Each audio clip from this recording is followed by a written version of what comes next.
Hi tinnies.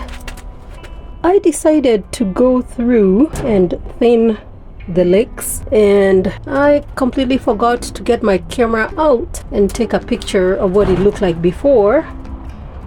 But if you look at the previous video I posted, you can see how thick they were. I have mostly gone through and tried to make sure that each one has enough space to grow. I think those are a good example, because I'll need to start picking them soon. And the ones I thinned out were big enough that I can use them to make my chicken broth. So that's what I am doing this afternoon. And I already took one chicken and put it in the oven at 425 for 30 minutes so it would brown on the outside. And I'll show you that when we get back into the house. As you can see, my Swiss chard is coming up nicely. And among the Swiss chard, I've also planted some onions, which you can barely see. But in the meantime, let's get back into the house and let's get that chicken broth going. And as you can see, my spinach and cilantro is doing quite well.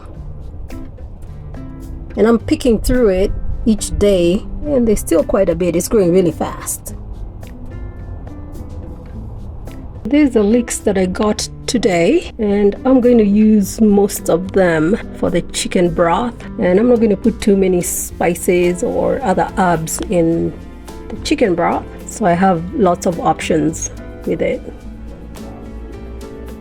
And there's the chicken. I'm going to add a little more water and bring it to a boil.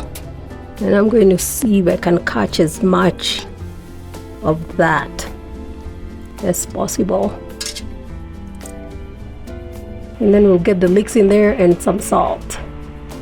And we should be good to go. Alright, so we have the leeks and the ginger in there. And I'm going to let it simmer for a couple hours. And I also added a tablespoon of apple cider vinegar. That's about 6 cloves of garlic. The chicken has been simmering for about 3 hours, and I just pulled out most of that ginger, and I'm going to start taking out the chicken, and then I'm going to put the bones back in, and I'm going to let it simmer for another hour or two. We have deboned the chicken, and I have taken out most of the ginger and the leeks out of the broth. And I'm just going to put this aside until I decide what meals I want to make with it. In the meantime, I have the broth simmering again. And I've put back all the bones and the skin, and I'm just going to let it simmer on low. I'm going to turn it a little bit lower, and I'm going to let it simmer for about 2 hours, and then I am going to can it. So I have the first batch of the chicken broth canned. That's what it looks like. Alright, so that's the second and final batch, and I'm going to do this one's in pints, and I managed to get 5 pints out of it. And that is what is left from the bones. Bye, we'll see you next time.